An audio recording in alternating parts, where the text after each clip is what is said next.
Rapidinho, a gente vai sair e voltar rapidamente. Quem aceita o mal sem protestar, coopera com ele. Martin Luther King. Martin Luther King. Então a frase para a gente passar para a nossa próxima parte, né, do nosso programa. Nós estamos a 33 minutos de atividade no seu Roda de Conversa, no programa semanal. Então já está começando a segunda parte. Não, está quase começando. Então, gente, vamos. Agora começamos a segunda parte. Sejam bem-vindos. Sejam bem-vindos. Bem-vindas. O nosso bom dia, boa tarde, boa noite, dependendo do horário que você está conosco. Olá, internautas. Sejam bem-vindos à segunda parte da Semana em Perspectivas, o seu programa semanal da TV RC Roda de Conversa. Vator. Eu sou Vator Rodrigues. E eu, Vladimir Dantas. Como o Vator falou, seja bem-vindo. Nós estamos aqui na segunda parte do nosso programa. Na primeira parte nós fizemos um relato de tudo que aconteceu. Se você não assistiu, você pode voltar lá. Sempre está a primeira parte, a segunda parte. Nós fazemos duas partes toda semana praticamente, né? E essa segunda parte nós fazendo um debate da primeira parte, com um relato das principais coisas. E nós estávamos conversando, né, já no final do programa, sobre o filme, né, de Petra Costa. Petra Costa. Que é o filme Democracia em Vertigens. O documentário concorre ao Oscar. A entrega do Oscar é amanhã, né? E Petra Costa chega com toda a força do documentário para ganhar o Oscar. E vai ser assim o Oscar brasileiro, que vai exatamente deixar claro que existiu no Brasil um golpe, né? Um golpe feito pelas elites, feito pela mídia, feito pelo Poder Judiciário, né? Inclusive com um juiz treinado pela CIA e pelo FBI, né? E que terminou sendo nomeado ministro da Justiça do governo Bolsonaro. E toda a direita e extrema-direita, pegando de Temer até Bolsonaro, passando por aberrações, né, da comunicação, como o Bial, atacam veementemente, ferozmente a Petra Costa.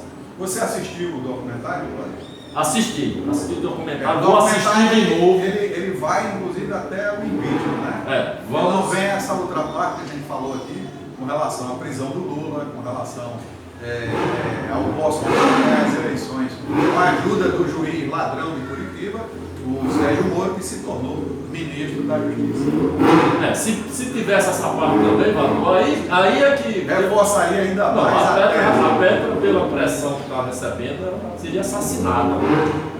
E esse povo não é só a chuva de Minas Gerais, não é só a Vale do Rio Doce, não é só o Aécio. Esse povo mata. Mata, com certeza. Mas, Vator, um assunto que dá muito destaque, né, que a gente começou a debater um pouco ele, é o coronavírus, né, em relação ao que está ocorrendo, o que aconteceu na China, o que está acontecendo no mundo, que mexeu com o mundo todo, essa questão do vírus, do coronavírus, que na semana passada a gente debateu aqui, que está havendo uma proliferação, que está havendo um surto generalizado de vários vírus, né? Tem o vírus da AIDS, tem vários vírus que vêm acontecendo, o Ebola, e agora surge o coronavírus. Eu levantei aqui, num determinado momento, que poderia parecer um crime contra a China. Terrorismo, um ato de terrorismo, porque os vírus, né, se espalham, mas não é uma coisa muito localizada, não tem uma coisa que fica direcionada. Aí começou a direcionar num único lugar, num único município. Eu fiquei assim meio perplexo, porque os vírus e os processos de virose que eu tenho estudado, né, é fruto justamente desse processo acelerado do capitalismo, desenfreado e perverso do capitalismo, né, onde entra uma série de fragilização da população, entra uma série de problemas que estão acontecendo. Então, como a China disputa, não é nem disputa, a China está no processo de se tornar, é inevitável, né, se tornar a maior potência do mundo, substituir justamente o Império Americano, né? Nessa condição econômica. Não sei se em termos de ação imperialista poderá fazê-lo também, mas essa é uma discussão à parte. O fato é que em termos de desenvolvimento tecnológico, em termos de inclusão social, em termos de eliminação da miséria, de desenvolvimento, a China está dando um banho no resto do mundo, né? Crescendo a patamares superior a todo mundo, incluindo a população pobre, a população miserável, tirando da miséria. Não tem praticamente miserável na China, não tem miserável na China, né? Então eliminou a miséria por completo, fome, essas coisas não existem na China. E o que difere é aqui do Brasil, né? A gente, na semana passada, inclusive, falou muito, né, do aumento da população de rua no Brasil todo, né? Que eu fui a São Paulo recentemente, a gente viu nas ruas uma verdadeira multidões e multidões em várias áreas de São Paulo, né? E que ela mais que dobrou as populações no Brasil. E a miséria crescendo e o desemprego se mantendo ferozmente no solo brasileiro. O que não ocorre na China, né? Aí de repente tem um vírus. Pelo contrário. Pelo contrário, o desenvolvimento vai incluindo, vai incluindo. O socialismo, o modelo de socialismo, né, de desenvolvimento socialista que a China apregou, desenvolve, é um modelo novo, um modelo diferente, que gera também milhares e milhares de ricos e de milionários, que essa é a grande novidade, né? No socialismo gerar milionários e bilionários, né? Então não é, na cartilha socialista não é para acontecer isso, mas na China está acontecendo, além do que é saudável, do que é promissor, que é incluir as pessoas na produção, de incluir, de garantir a saúde, bem-estar, garantir a educação de qualidade, né? E a China está eliminando a pobreza agora no ano de 2020, né? 2020. Já anunciou que em 2020 não haverá mais pobres, nem tampouco miseráveis na China. Pronto, então O fato é inverso, acontece nos Estados Unidos da América. População de rua gigante, miséria. Temos 40% já considerados como pobres, e desses 40%, 18% considerados miseráveis, Vladimir. Muita gente morando na rua, né? Nova York hoje tem uma população de 66 mil moradores de rua. Los Angeles é considerado por eles como a capital da miséria, né? Los Angeles. Então Los Angeles tem o centro de Los Angeles tem hoje cerca de 52 mil moradores de rua, né? Então, proporcionalmente à cidade de Nova York, o número de moradores de rua em Los Angeles é muito maior do que em Nova York. Eu não sei se eu falei isso aqui semana passada. Falou um pouco semana passada em relação a isso. Mas os números são estarrecedores, né? Dizer para você que a crise dos derivados, né, dos derivativos, títulos derivativos, ou como queira, a crise subprime, ou mais ainda a crise da bolha imobiliária, né, ela não contornou os 10 milhões de pessoas que perderam a casa própria, né, os mais de 8 milhões que perderam o emprego.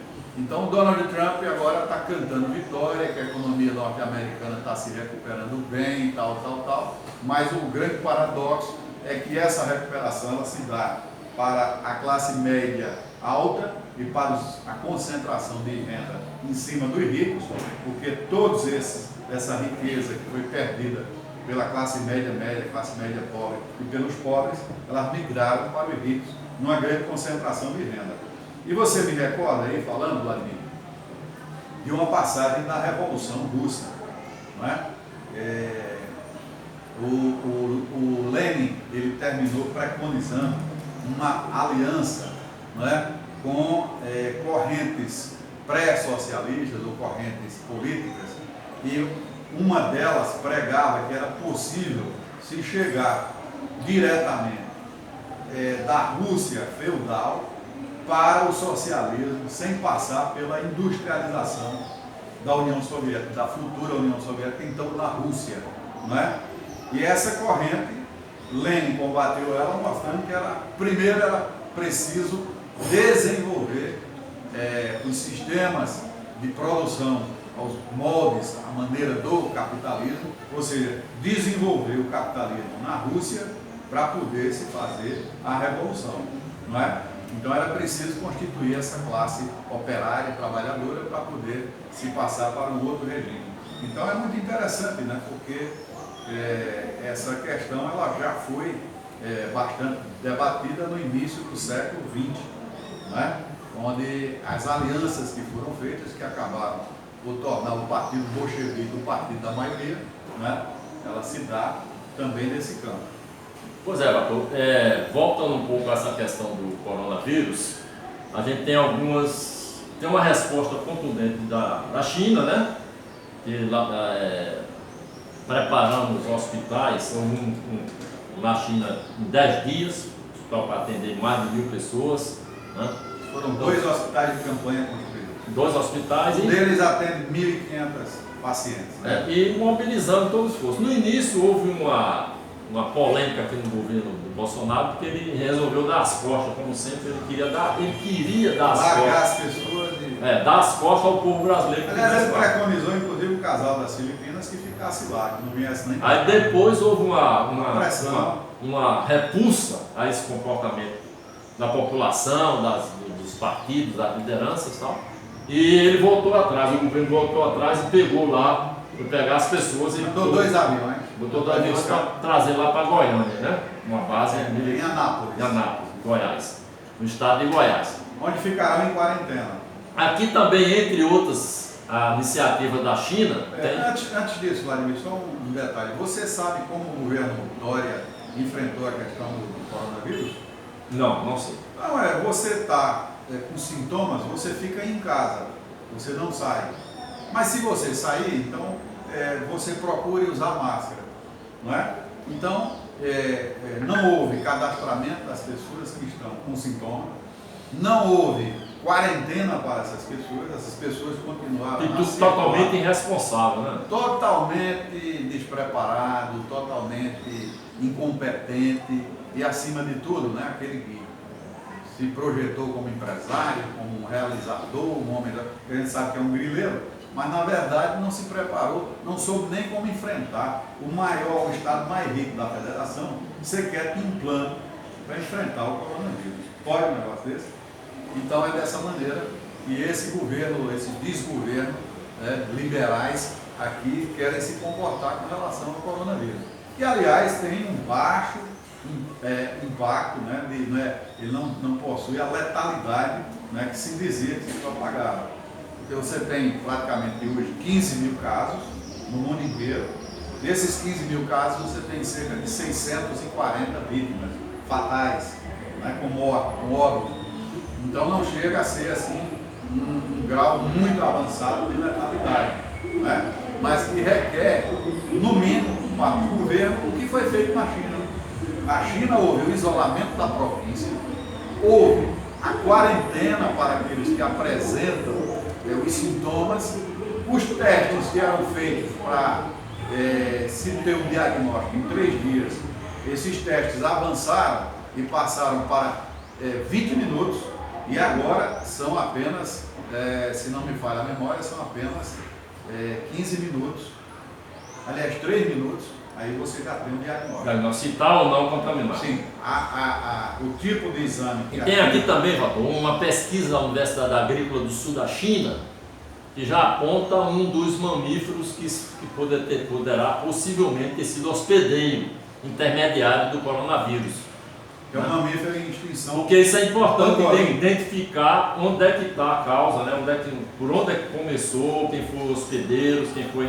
Porque isso não é uma coisa que entra direto no ser humano. Isso aí é da relação com a natureza, relação com o ambiente. O ambiente é que traz esses vírus, essas coisas todas, né? Então a gente tem, inclusive o mosquito da dengue, tem vários hospedeiros que transmitem doenças. E que esse não está identificado. Eu acho que isso aí também está dando oportunidade de mostrar ao mundo como funciona, por exemplo, a medicina chinesa, né? Outro dia, vendo o filme de Marco Polo, né, um navegador que chegou até a China, na corte do Kublai Khan, né, o neto de Gengis Khan. Então você vê que eles vão conhecer ali a acupuntura, que já era praticada naquela época na corte do Kublai Khan, né? Então, essa medicina milenar chinesa, e que agora tem um governo, né, que cuida dessa medicina, que está mostrando bastante eficiência no combate a esse coronavírus, né? Então, só tem servido para mostrar a diferença de um governo que vai e toma medidas emergenciais e vem aqui para São Paulo, você projeta um cenário onde simplesmente não se tem sequer um plano emergencial. Imagine o coronavírus aqui no Brasil, né? Época de carnaval, com as pessoas se relacionando, se beijando, E namorando. são 34 Um fluxo mil, imenso de gente, né? 34.580 casos Já. confirmados lá na China, né? E 723 mortes. É um número baixo em relação aos casos confirmados, né? Porque é uma epidemia mesmo, né? Uma coisa gigante. Mas ao mesmo tempo não tem a letalidade que se dizia, né? Você veja, E já tem o caso de 2.050 pessoas que já se recuperaram do vírus. maior que o número de óbitos, De óbitos. né? Então, 3 vezes mais. tá vendo? Uma morte nas Filipinas, mais de 200 casos confirmados em 4 e outros 24 países. 270 casos. Uhum. E você tem um caso no Brasil aí, né? Já E os brasileiros, 8 casos suspeitos. 40 passageiros foram repatriados. Mas há 8 casos suspeitos no Brasil, né? E nenhum confirmado até às 7h30 De ontem. sexta-feira. É. Ontem à noite. Então, apesar desses casos aí, né? 8 casos, nenhum foi confirmado ainda. E com a lerdeza, a lentidão do governo brasileiro. Porque isso na China está sendo feito agora em 15 minutos, reduziu para 2 minutos. E eles já retardaram o tempo de trazer, né, as pessoas. Porque no início ficaram dizendo se virem. Se virem. Era o recado que o governo brasileiro estava dando nos primeiros dias que surgiu justamente todo esse debate de repatriar. Quantas pessoas, Vladimir, vão chegar aqui no voo? 40 pessoas. 40 pessoas, né? Repatriados, esse aqui já chegou. Esses né? são que ficarão em quarentena lá em Anápolis, Goiás, a base militar, né? A taxa de mortalidade, de acordo com a central da China, caiu para 2% no país, na província de Hubei, exceto a taxa de agora, e a taxa é agora de 1,3% na província de Hubei, Essa aí é a outra. exceto Wuhan. A taxa de Porque 1,3%. Na o cidade centro é mesmo na província de Wuhan. Wuhan. O Epicentro do Sul, a taxa foi para 4,1%. Segundo a emissora estatal, o declínio na província da cidade está relacionado à chegada de mais equipes médicas. Então eles disponibilizaram acho que 1.500 médicos, viu? Lá para Wuhan, para combater, para acompanhar, para diagnosticar, para tratar a epidemia. 1.500 médicos de uma vez só para deslocados para lá. Cientistas da Wuhan, da China, publicaram na revista Nature os resultados de testes com substância contra o coronavírus 2019. Duas drogas conseguiram controlar a infecção. Uma delas é um antiviral com mais de 70 anos e a outra está no radar do governo chinês para estudos em humanos e passa também por testes contra o Ebola. Então essas duas drogas, vou abrir aqui para a gente conhecer um pouco mais. Enquanto isso, Vladimir, você veja que o Paulo Guedes faz mais uma daquelas declarações, porque parece que o critério para ficar, para ser ministro desse governo é quanto mais estúpido, né, mais adquire notabilidade, prestígio, né, junto ao presidente da República. O Paulo Guedes chamou os servidores de parasitas, né? E o nosso Eduardo Moreira, ele rebate Paulo Guedes e aponta os parasitas no sistema financeiro. né?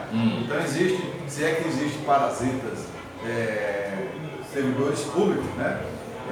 Muito mais grave são os parasitas que existem no sistema financeiro, do qual Paulo Guedes é integrante, né? Paulo Guedes é oriundo do sistema financeiro, né? E por isso que ele faz essas maldades.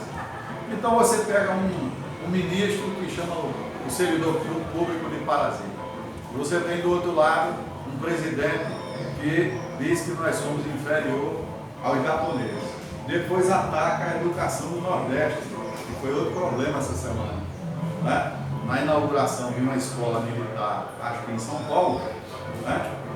O Bolsonaro diz que os governadores do Nordeste não querem escola militar porque eles querem continuar ideologizando, eles querem continuar doutrinando os estudantes, né, para votar na esquerda, e que a educação no Nordeste é muito ruim. Ao contrário do que se vê na prática, né? Nas Olimpíadas aí de matemática, no Enem, quem tem se destacado são exatamente os estudantes da região Nordeste. A região Nordeste tem colocado estudantes nos primeiros lugares, dos quais, inclusive, um que passou para medicina na USP, eu acho que é paraibano, né?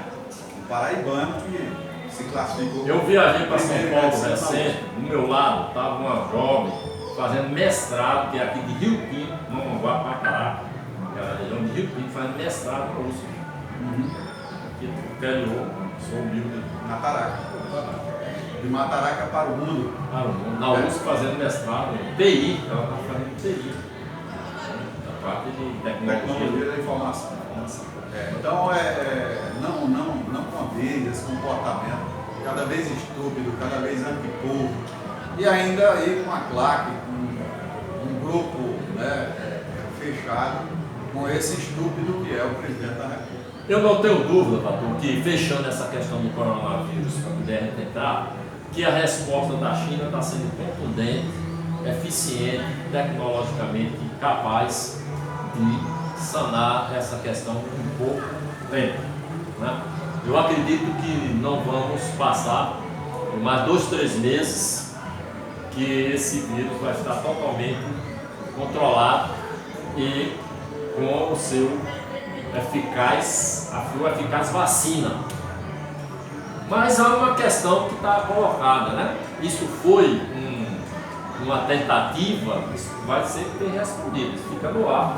Se for uma tentativa terrorista contra esse crescimento da China, né? Esse vírus, porque paralisou a economia da China, reduziu o input da China, a gente vai ver também daqui a 3 meses como é que volta à normalidade essa economia da China.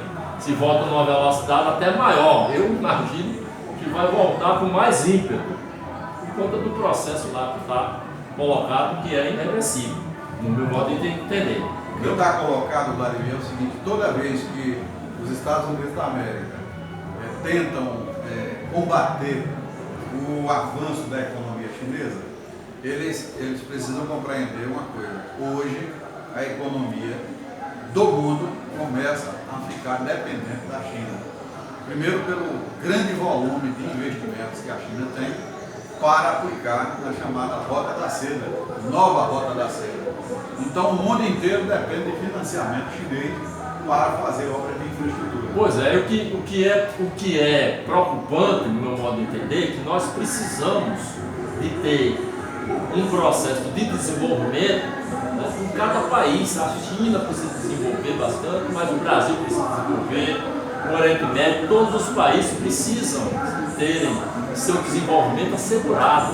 A população do mundo toda, hoje está tudo globalizado, hoje está o recurso foi produzido em larga escala, a gente já tem conhecimento, produção para atender plenamente o desenvolvimento do mundo todo. Há uma concentração muito grande de riquezas, né? Como a China, por exemplo, tem uma concentração imensa de riqueza, os Estados Unidos outra concentração imensa de riqueza, o Japão, né? Que saquearam inclusive o Japão, o Brasil, os Estados Unidos, a Europa, saquearam da África, saquearam da América Latina, né? Saquearam todas as riquezas da Bolívia, da Venezuela. Eles precisam devolver em parte isso, devolver, facilitando o desenvolvimento de cada um. Então essa é a luta internacional que precisamos ter, né? Então precisa que a China contribua nesse processo, né? Há debate em relação a isso. A China, ela vai desenvolver-se ajudando ao desenvolvimento de cada país que ela se interage, ou vai praticar a mesma coisa dos Estados Unidos, da França, da Inglaterra, nos seus processos colonizadores, saqueadores, né? Então essa é uma discussão que precisa ser colocada, né? E esclarecida também. Que está sendo colocado exatamente na proposta da formação de um grande bloco econômico, né, que é o bloco de Xangai, é exatamente a nova Rota da Seda, que é um programa de parceria. Não é de forma nenhuma um programa de colonização, não é um programa imperialista, nem tampouco belicista, não é de ocupação, por exemplo, do Oriente Médio para expoliar, como os Estados Unidos está praticando permanentemente. Diferente da China, que propõe parceria da Rota da Seda, né? Então são parcerias para a construção de infraestrutura, do qual a China depende de commodities, depende de energia, né? Depende de petróleo, para continuar o crescimento da sua economia. O que a China propõe é exatamente investimentos em parceria para que essas commodities possam, inclusive, chegar à China com melhor rapidez, com maior eficiência, com preços melhores, né? Então são programas de parceria. É muito diferente do que aconteceu no colonialismo, no mercantilismo, que aconteceu no imperialismo, né? Então a proposta da China, ela passa ao largo disso aí, longe disso aí, e se torna o tipo do parceiro desejável, né? Porque ele não vem para fazer ocupação política, econômica e militar. Nós estamos a 6 minutos do final do nosso programa, segunda parte. Você está aqui conosco no LC Roda de Conversa, né? No seu programa A Semana em Perspectivas, e está na segunda parte. Nós fazemos o programa em 2 partes, né? Então estamos a 6 minutos do final do nosso programa. Então eu poderia sugerir que a gente tocasse um pouco aqui na questão da frente política que se está noticiando, que está se debatendo, que está acontecendo em relação às eleições municipais de 2020, mas também elas estão muito interligadas, né? A uma frente que surgirá para 2022, né? No sentido, se assim for, a substituição desse governo mais 22, né? E que pese, eu penso que continua na ordem do dia o fora Bolsonaro, imediato, a mudança desse sistema, tirar esse fascismo do poder que está instalado no Brasil. Então, vamos fazer uma rodada aqui entre eu e você, Valtor, e pedindo mais uma vez dos nossos amigos e amigas para compartilhar esse nosso programa, tanto um como dois, né? A parte 1, a parte 2, e se inscrever no nosso canal. Vem conosco, né? Incentivar, apoiar essa iniciativa, que aqui o propósito justamente é estabelecer uma relação e abrir voz e imagem do povo brasileiro no seu debate de busca de dias melhores, de desenvolvimento, de bem-estar, né? E de vida digna, né? Que está faltando para mais de 70% da população brasileira, né? E na luta contra esse governo. Então, Arthur, vamos sugerir que a gente faça aqui com você a palavra para a gente abrir um pouco essa discussão acerca desse finalzinho do programa. Eu acho que é necessário nesse momento primeiro compreender que esse neoliberalismo que é adotado pelo governo Bolsonaro, ele vem revestido de uma certa legitimidade a partir do ponto do momento em que eles vencem nas urnas, né? Agora fraudado, né? Fraudado.